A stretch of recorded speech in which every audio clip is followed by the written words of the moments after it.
신약 성경 마태복음 10장 23절부터 33절까지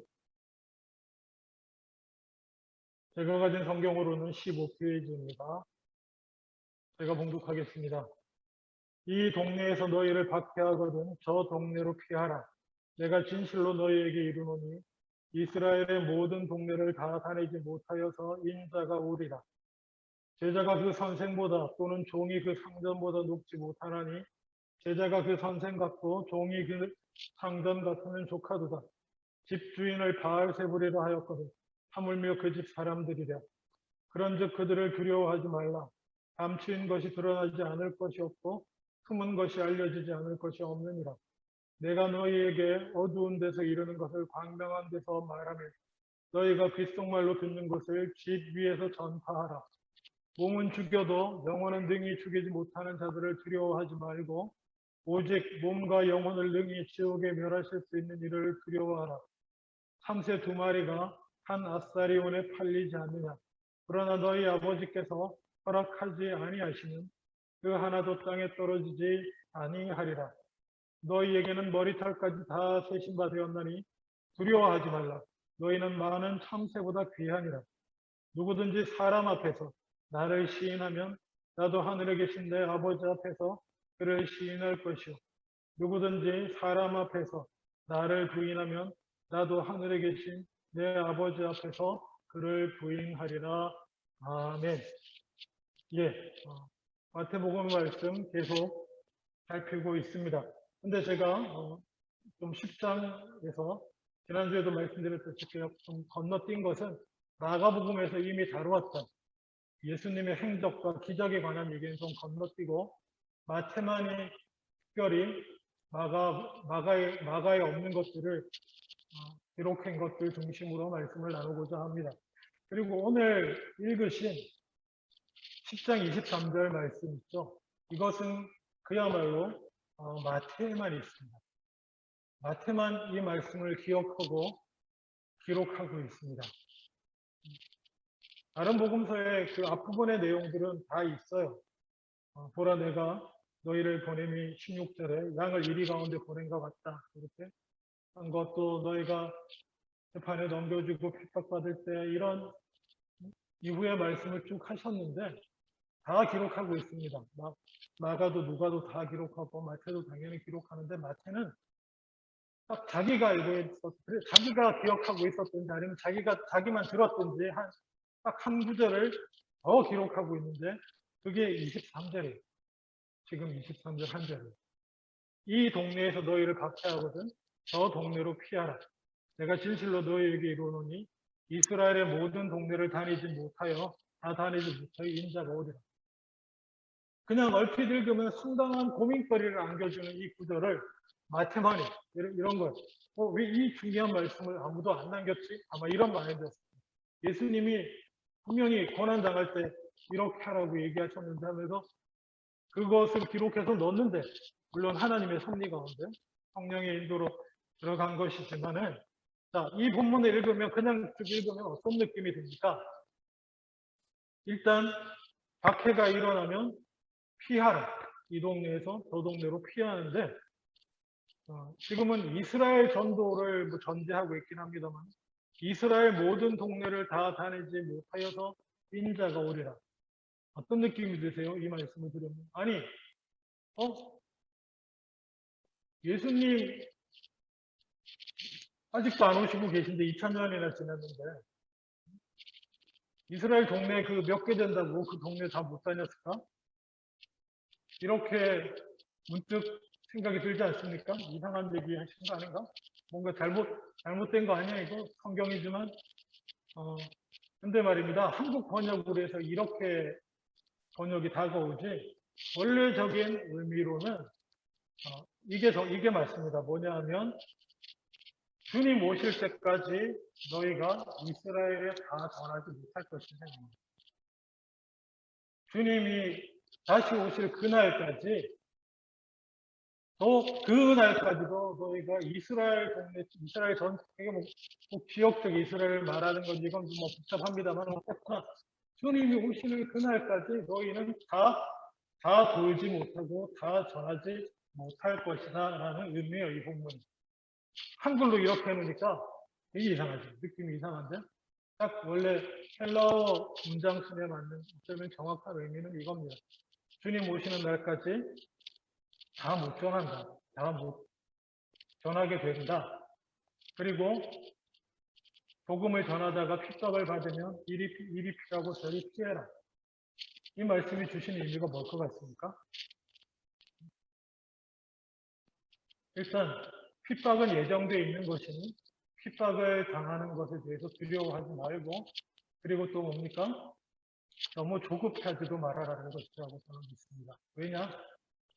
주님 다시 오는 그날까지 모든 세상에 다 들러서 복음을 전하고 전할 수도 없거니와 그들이 다 예수 믿을 것도 아니다라는 거예요. 그렇게 되지 않는다라는 얘기입니다. 이게 예수님의 그 선포와 치유의 그 맥락에서 동일한 건데요. 제가 말씀드렸죠. 예수님은 어떤 지역에 가셔서 그 동네에 있는 뭐 귀머거리 다 낫고 환자들 다 치료하는 게 목표가 아니에요. 그것을 통해서 선포하는 것. 하나님 나라가 바로 너희 앞에 있다. 그냥 회개하고 들어오면 누구나 하나님 나라를 쟁취할 수 있고 그 나라 백성이 될 수 있고 천국에 들어가는 하나님 나라가 이제 시작되고 있으니 누구나 마음을 바꿔서 회개하고 나오라. 이 메시지를 전하고 그 증거로 치료를 하는 거예요. 치유와 귀신. 그리고는 딴 데 가시는 거예요. 딴 데. 무슨 말씀이에요? 이게 도는 거예요. 그렇게 하는 거예요. 그러니까 그 대전자에는 뭐 다 되지 않는다는 거예요. 다. 예수님이 다시 오시는 그날까지, 마지막 날까지도 어쩌면 우리는 전 세계를 다 돌지 못하고, 어쩌면 이스라엘 하나도 다 복음을 전하거나 복음으로 뒤집어 놓지 못할 것이라는 거예요. 그러니까 어떻게 보면 주 안에서 좀 자유하시기를 바랍니다. 그렇다고 게을러라는 뜻은 아니고, 그리고 또 한 가지는 여러분, 이 본문의 말씀은요, 핍박이 오면 맞서 싸우라고 저는 말씀하지 않습니다. 누군가 네가 예수 믿는 것 때문에 너를 핍박하고 너의 삶으로 그리스도의 복음을 드러내고 너의 말과 행위로 그리스도를 드러내는 것에 누군가 싫어하고 핍박하면 맞서 싸워라. 끝까지 버티다가 순교해라. 저는 그렇게 말씀하지 않았습니다. 기억하세요, 여러분. 믿음이 뜨거우신 분들은 순교가 소망이고, 아이고, 저는 아니에요. 아닙니다. 주님 뜻이 아니에요. 주님 뜻은 최대한 살아라요. 너희는 맞서 싸우려고 하지 말고, 왜? 그리스도인은 왼뺨을 때리는 오른뺨도 내줘야 되는 사람들인데 싸우면 안 되죠. 누가 나를 칼로 푹 찔러도 주님, 예수님의 마지막 말씀처럼 하는 짓을 모릅니다. 제가 저지른 짓이 뭔 짓인지. 이렇게 하고 용서해야 되는 사람이 우리들이기 때문에 싸울 수는 없어요. 그리고 싸우라고 말씀도 안 하세요. 그러면 죽을 것인가? 죽지도 말라고 하십니다. 어떻게 하라고요? 피해라. 이 동네에서 핍박을 받으면 다른 동네 가고, 그 동네에서도 핍박을 받으면 또 다른 동네로 가라.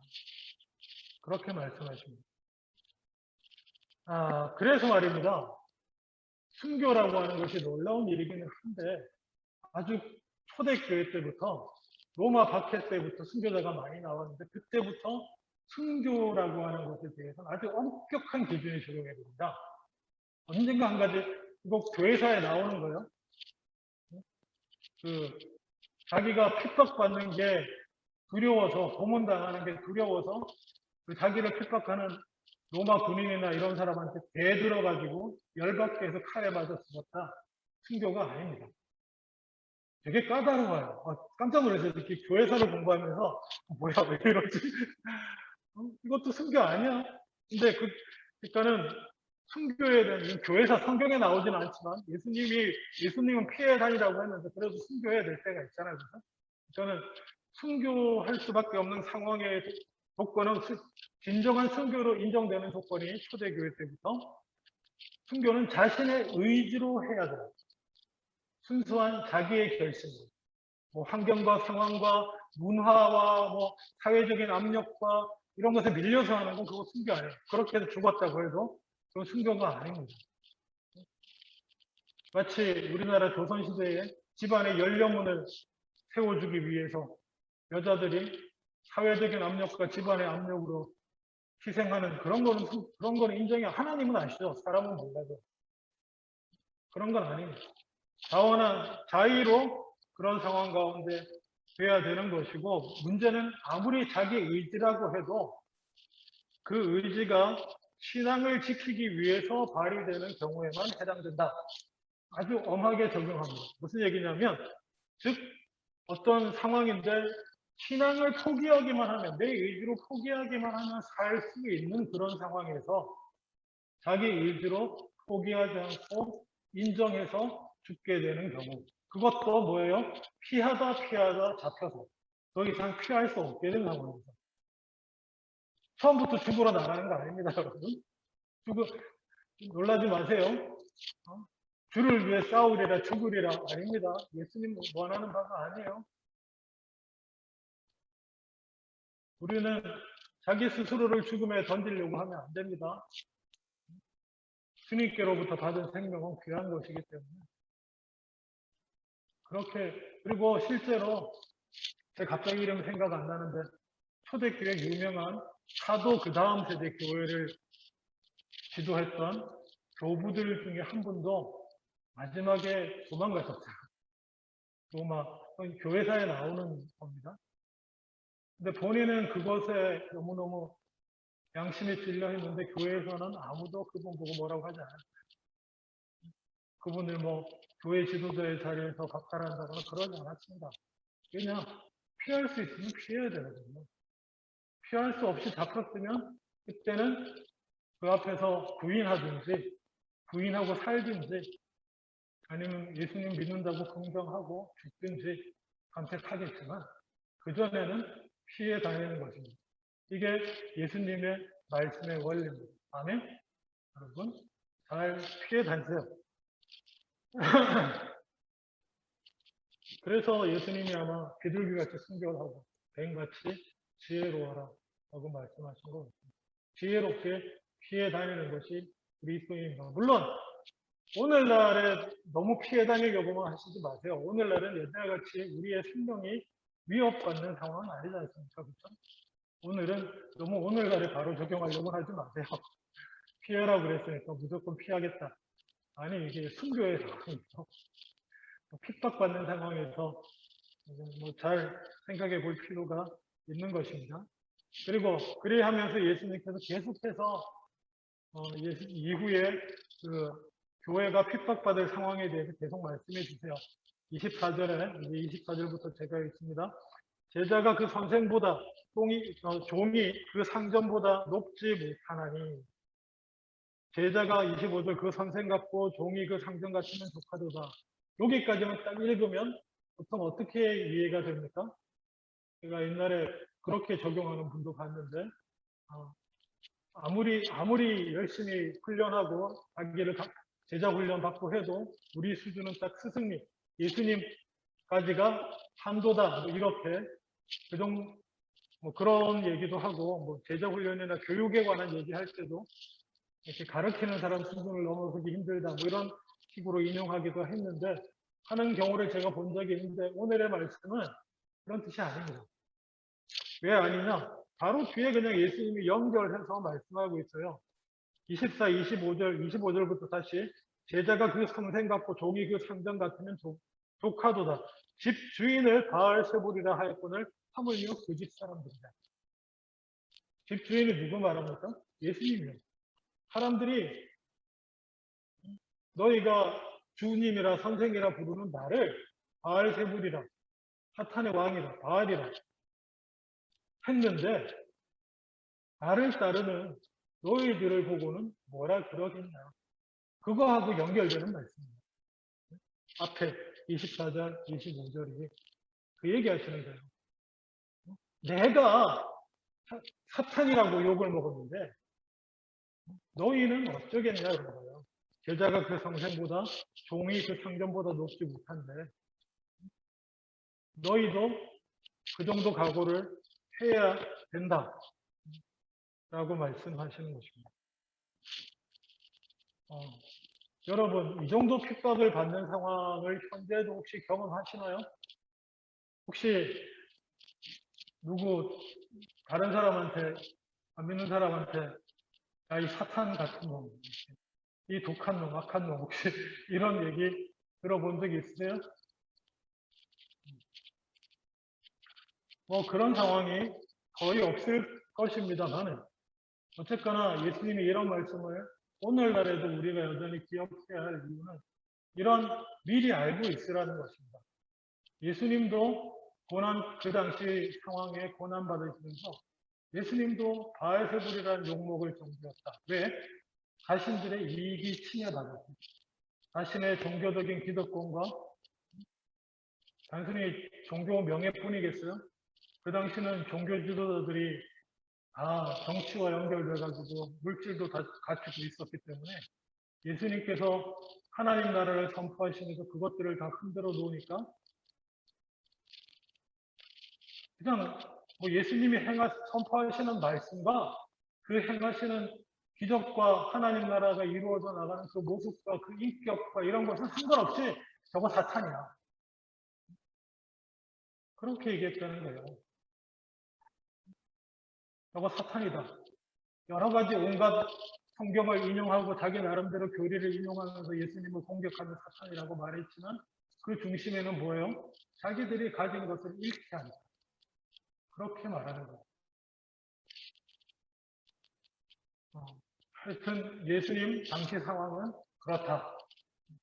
그리고 그런 것뿐 아니라 우리가 또 이해받지 못하는 많은 부분들로 인해서 오해로 인해서 그런 욕을 먹을 수도 있습니다. 예를 들면 초대교회 때 핍박을 받아서 다 이렇게 돌로 판 동굴 무덤 속에 이런 데서 모임을 하고 그리고 거기서 맨날 성찬식 하면서 피를 먹고 그리스도의 피를 나누고 살을 찢고 썩을 텐데 이런 얘기를 하니까 뭐예요?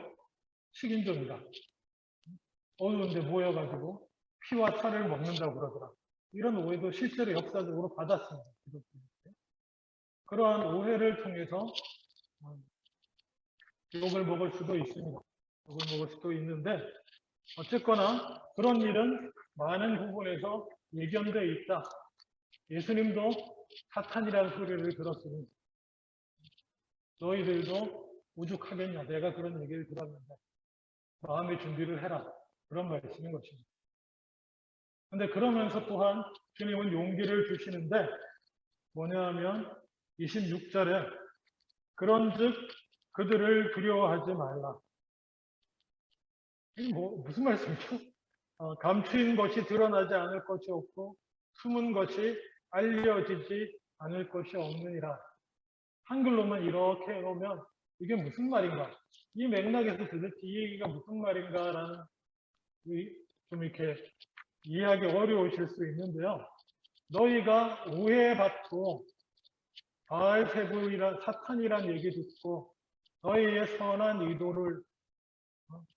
의도가 잘못되게 받아들여져서 욕을 먹더라도 두려워하지 말라. 왜냐? 숨겨진 것은 드러나지 않을 것이 없고 감춰진 것도 알려지지 않을 것이 없다. 숨겨지고 감춰진 게 뭘 것 같습니까? 복음의 진리, 하나님 나라의 복음의 진수, 그 의미, 그것은 드러나게 되어 있다. 이 얘기는 무슨 얘기냐면 예수님이 보장하시는 겁니다. 너희의 하나님 나라를 위한 수고와 헌신, 그리고 너희의 순수한 마음에 위한 말씀에 순종함으로 행하는 모든 일들이 비록 지금은 많은 오해와 그로 인한 핍박의 상황에 처해 있더라도 드러나게 된다. 예수님 보장하시는 그 얘기는 뭐냐면 하나님이 드러나게 해주신다는 것입니다. 나중에 모든 사람이 다 알 수 있게 해주신다는 거예요. 그러니까 그러한 오해와 핍박을 두려워하지 말아라. 사람들의 구설수를 두려워하지 말고 너는 그저 내가 명하는 대로 오늘날 식으로 말하면 성령이 인도하는 대로 잘 살펴서 범죄가 아니고 죄가 아닌 이상 주님이 하라는 대로 하고 살면 되는 줄로 믿습니다.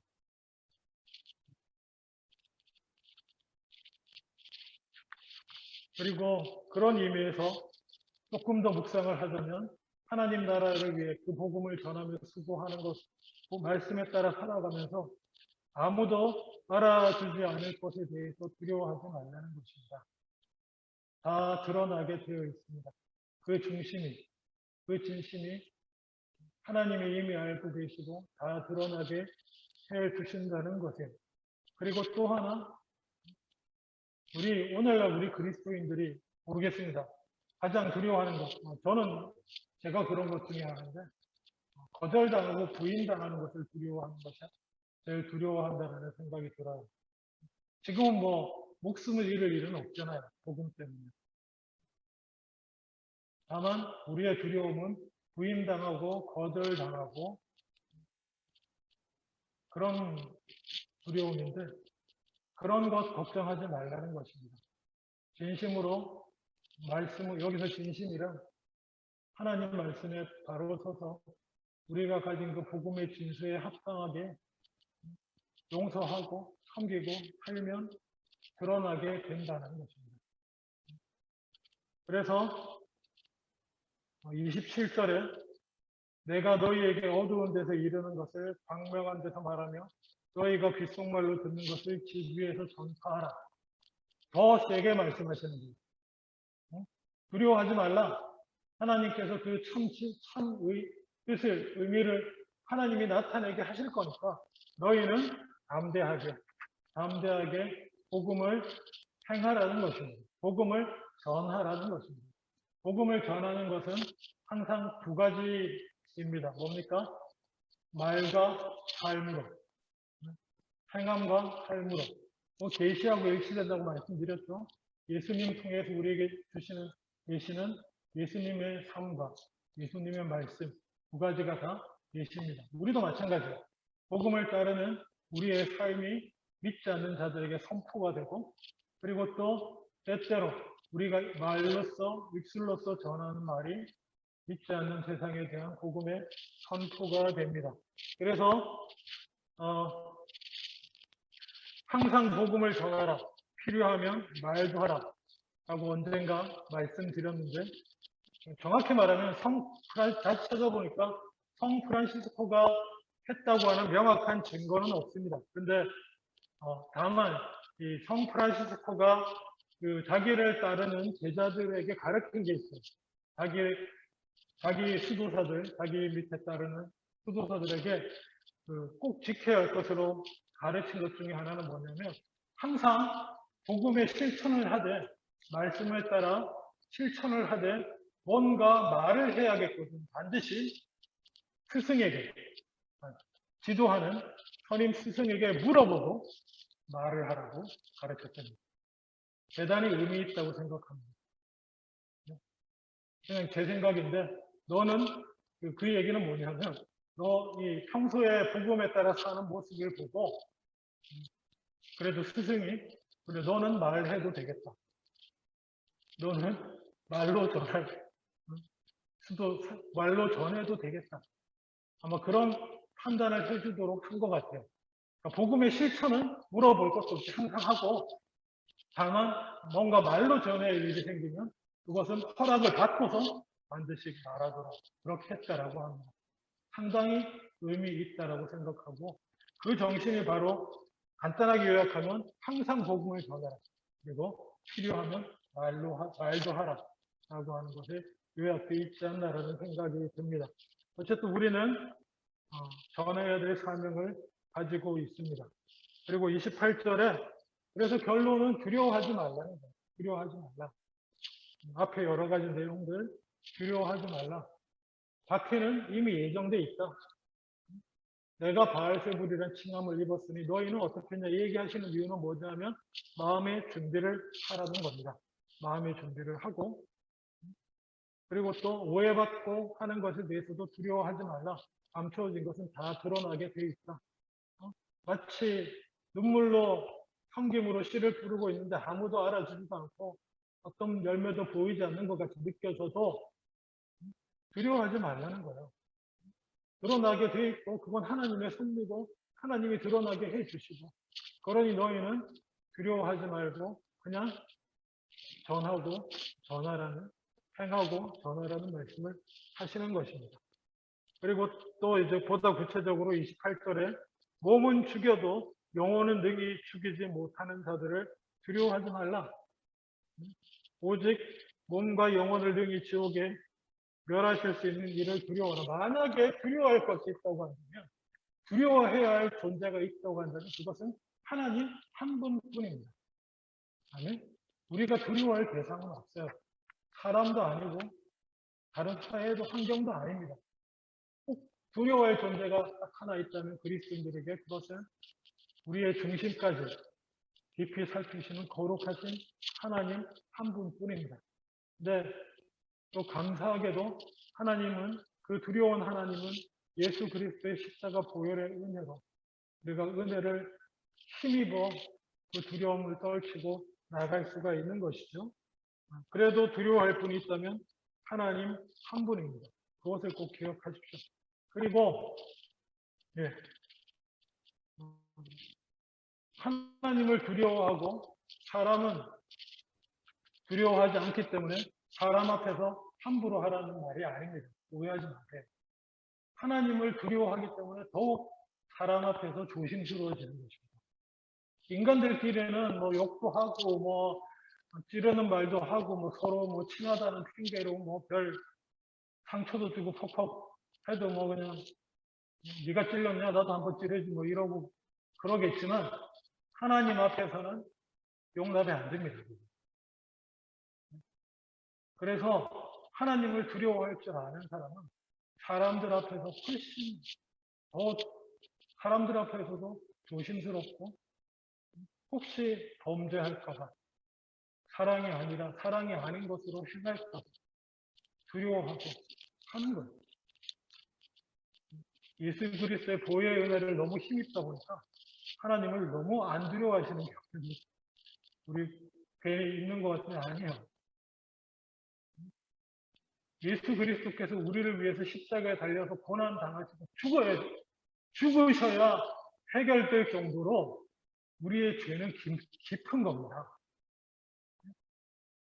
그거 용서받았다고 낄낄거리고 마음대로 할 수 없는 거예요. 항상 하나님을 두려워한다라고 하는 것은 죄로부터 자유를 얻어서 기쁘고 감사하지만 조심스러움이 늘 그리스도인이라고 한다는 그 배경에 깔려 있어야 되는 것입니다. 예, 그래서 다른 것은 두려워하지 말고 하나님만 두려워하라 라고 말합니다. 그래서 이후에 사도들의 행적을 봐도 이 예수님의 말씀이 잘 드러나는데요. 사도행전 4장 19절에 보면 베드로와 요한이 이런 말을 합니다. 베드로와 요한이 대답하여 이르되 하나님 앞에서 너희의 말을 듣는 것이 하나님의 말씀을 듣는 것보다 옳은가 판단하라. 같은 맥락의 말씀이라고 생각이 듭니다. 사람 말을 듣는 경우냐, 하나님을 두려워하고 하나님 말씀을 듣는 경우냐.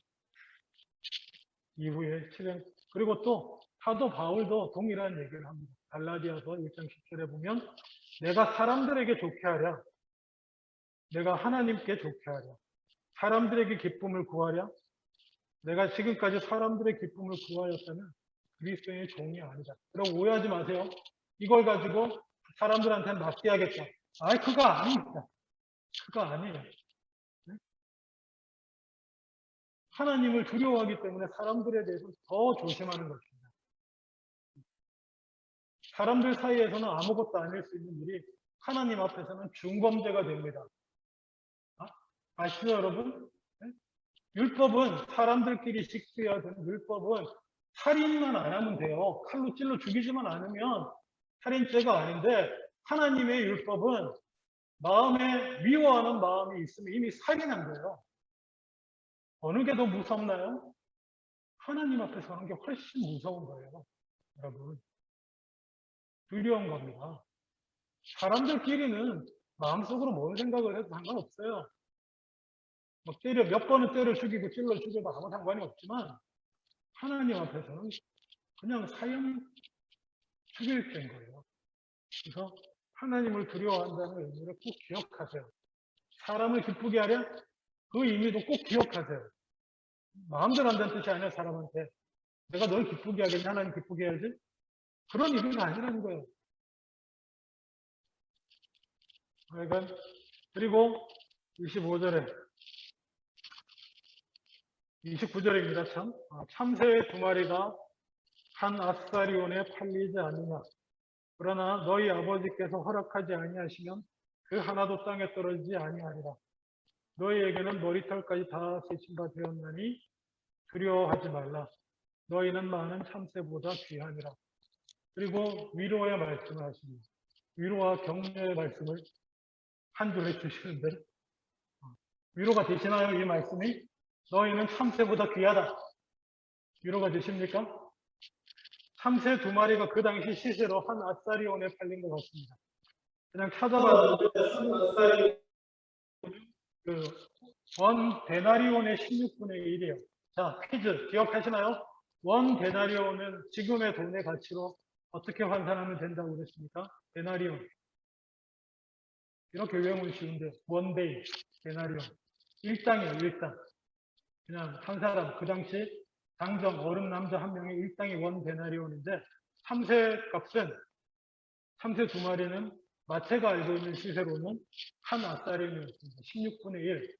요즘 일당이 16불이라고 치고 그냥 참새 두 마리 1불 뭐 이렇게 생각하시면 될 것 같아요. 그만큼 싸다는 거죠. 그런데 그런 참새조차도 하나님이 허락하시면 땅에 떨어져서 사람 손에 잡혀서 팔리지 않는다는 것입니다. 하나님 허락하지 않으시면 하나님의 섭리 가운데 있다는 것입니다. 우리는 머리칼까지 다 세신 바 되었다는 것입니다. 이게 위로가 되십니까? 저는 너무 좋아하는 말씀이 있습니다. 그래서 장례 예배 때 주로 설교하는 본문의 말씀이 있습니다. 그게 뭐냐면 로마서 11장 36절입니다. 이는 만물이 주에게서 나오고 주로 말미암고 주에게로 돌아가보라. 그에게 영광은 세세히 있을지어다. 아멘.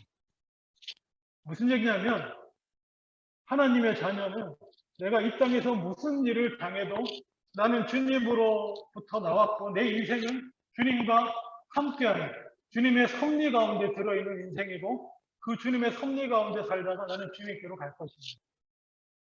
여러분, 이게 참된 위로입니다. 당신의 인생이 앞으로는 어떠한 고난도 없고 환경적으로나 경제적으로는 육체적으로는 아픔도 고통도 없고 아무 일도 없을 것입니다. 이게 더 축복입니까? 아니면 당신의 앞으로 남은 인생에 당신이 겪는 모든 일들, 그것이 고통이든 아픔이든 고난이든 아니면 기쁜 일이든 모든 것이 다 하나님의 섭리 안에 있습니다. 하나님의 뜻 안에 하나님이 계획하시고 보살피는 그 놀라운 하나님의 역사 안에 여러분의 남은 인생이 다 들어있게 될 것입니다. 어느 게 더 위로가 되십니까? 저는 당연히 후자입니다. 어떠한 고난도 없고 어떠한 고통도 없는데 하나님과 관계가 없어. 영원한 멸망밖에 나오는 거. 그게 무슨 위로입니까? 예수님이 그래서 위로의 말씀하신 게 두려워하지 말아라.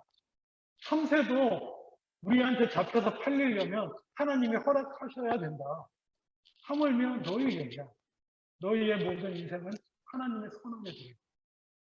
너희가 어쩌면 너희가 주를 부인하고 그 순교의 순간에 간다고 할지라도 그것까지도 그 순간에서조차도 주님을 십자가를 의지했던 너희들 주님 함께 하신다. 그 모든 것이 주의 손안에 있다. 너의 삶은 너는 주님께로부터 나왔고 너는 주로 말미암아 살 것이고 그리고 온갖 무슨 일을 당한다고 해도 결국 너는 주님 품으로 돌아가는 것이고 그것이 우리에게 가장 큰 위로가 되실 수 있기를 원합니다. 그러한 위로 가운데 어떤 일을 만나도 두려움에 빠지지 않는 저와 여러분 다 되실 수 있기를 주님의 이름으로 축원합니다. 근데 마지막에 따끔하게 한마디 더 하시는데 32절, 33절 누구든지 사람 앞에서 나를 시인하면 나도 하늘에 계신 내 아버지 앞에서 그를 시인할 것이요 누구든지 사람 앞에서 나를 부인하면 나도 하늘에 계신 내 아버지 앞에서 그를 부인하리라. 이것만은 기억하십시오. 순교의 자리에서 부인할 것 같으면 도망다니세요. 순교하겠다고 놔두지 말고. 아시겠습니까? 이거는 단순히 목숨이 걸린 일뿐만 아닙니다. 목숨이 걸린 일. 어떤 죄를 범해야 될 상황에서 내가 하나님의 내 욕심과 내 자아를 죽이고 하나님의 말씀에 순종할 자신이 없으면 도망가세요. 모든 일에 도망가라는 뜻이 아닙니다. 무슨 말씀인지 아시겠습니까? 언젠가 말씀드렸죠. 청소년들 성교육과 관련해서 음란물과 관련한 교육할 때 꼭 하는 얘기가 있습니다. 네가 음란물을 마주하고 이길 거라고는 절대로 생각하면 안 됩니다. 이길 수가 없어요. 그러니 피해라고 말합니다. 그런 경우 말합니다. 내가 도저히 어떤 범죄할 상황 가운데 들어갔을 때 그게 재물이든지 뭐든지 거기서 선택할 수 없을 것 같으면 도망가는 것도 주님이 허락하신 방법인 줄로 믿습니다. 그야말로 순교하는 마음으로 내 자아를 죽이고 말씀에 순종할 자신이 없으면 도망가셔도 됩니다. 그런데 그게 너무 몸에 배지는 마십시오. 순종하며 분명히 말씀하십니다. 사람 앞에서 나를 시인합니다. 그게 뭡니까? 아무도 몰래 말씀에 순종하라는 게 아니에요. 모든 사람들이 보는 앞에서 주님을 시인하고 예수 믿는 삶을 살고 선택하면 아버지 앞에서 예수님께서도 우리를 인정해 주실 것이고 그러지 못하면 못합니다. 그렇게 되는데 감사한 것은 한번 실패해도 뭐예요? 우리는 십자가 보혈로 은혜로 회개하고 용서받고 다시 회복할 수 있는 기회가 늘 주어지는 줄로 믿습니다. 이게 또 너무 일상화되면 안 되지만 하여간 그게 은혜죠. 실패하는 것도 너무 두려워하지 말고 또 회개하고 나아가면 됩니다. 기도하겠습니다. 아버지 하나님, 주님의 말씀을 쫓아서 말씀에 순종하기에 두려워하지 말게 하여 주시옵소서. 이미 내 삶은 주님으로부터 나왔고 앞으로 남은 인생도 주님으로 말미암아 주의 손안에 주의 섭리 가운데 살아가게 될 것입니다. 그리고 어떤 상태로 끝을 맞이할지 모르지만 주님께로 돌아가게 됩니다. 그러니 두려워하지 말고 온전히 주의 말씀 순종하며 살아가게 하여 주시옵소서. 도저히 순종하지 못할 것 같은 상황에서 피해도 된다고 주님 말씀하셨고 지혜롭게 뱀같이 지혜롭게 그러나 비둘기같이 순결하게 살아가는 우리들 다 되게 하여 주시옵소서. 감사드리고 예수님 이름으로 기도합니다. 아멘.